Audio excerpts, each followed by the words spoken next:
avec beaucoup de fierté que je me retrouve à Nioro, du RIP. Deuxième étape du programme d'animation socio-économique dans la région de Kaolack, évidemment en arrivant à Nioro du RIP. Notre pensée en tant que ministre en charge de la promotion de la femme va vers la vénérable et vénérée Mame Diarra Bousso,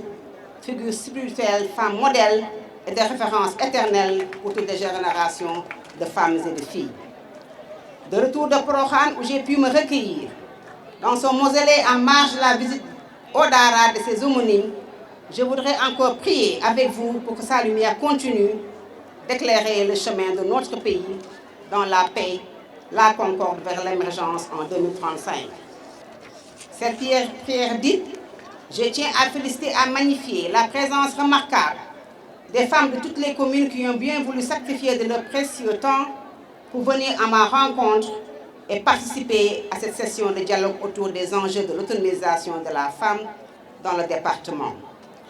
Je suis particulièrement fière de la qualité de l'accueil qui m'est offert avec ma délégation, tout en sachant que votre belle mobilisation illustre encore une adhésion à la politique nationale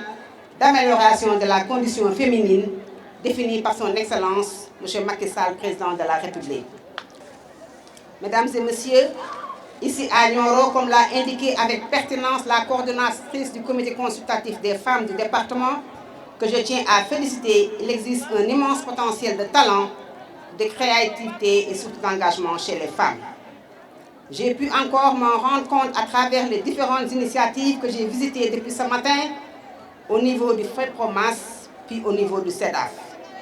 C'est donc pour moi le lieu de féliciter et d'encourager, au nom du chef de l'État, toutes les femmes et les filles qui entreprennent et portent des transformations positives dans leurs conditions de vie et celles de leur famille. C'est d'ailleurs dans cette perspective que s'inscrivent les différentes politiques publiques relatives à la criminalisation du viol, l'institution de la délégation à l'entrepreneuriat rapide, la mise en œuvre de la stratégie nationale pour l'équité et l'égalité de genre et l'adoption récente de la stratégie nationale pour l'autonomisation économique de la femme.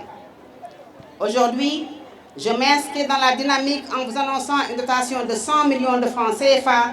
pour financer les activités d'insertion socio-économique des femmes des 15 communes du département de Nioro. Nous avons réservé 50 millions pour le FOPREMAS et le PADES a accordé au cours du premier trimestre un financement de 57 millions pour les femmes du département. Je m'envoie précéder tout à l'heure à la remise de l'attestation de financement qui sera suivi d'un processus de renforcement des capacités des bénéficiaires en gestion financière avec la collaboration de l'Office national de formation professionnelle. Outre ces ressources, j'ai mis à la disposition des organisations féminines du département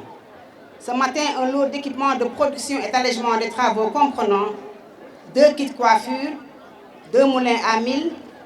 des kits cuisine, des machines à coudre simples et broderie et des kits sonos. 2 décortiqueuses d'arachide, une presse à huile manuelle, un moulin pâte d'arachide manuel, des matelas, des lave-mains et des nattes pour les Dara. Je félicite les femmes et les filles bénéficiaires des financements et des équipements et compte sur l'engagement et la détermination de cette génération pour un respect de l'ensemble des obligations attachées conformément aux principes de bonne gestion, surtout de redevabilité.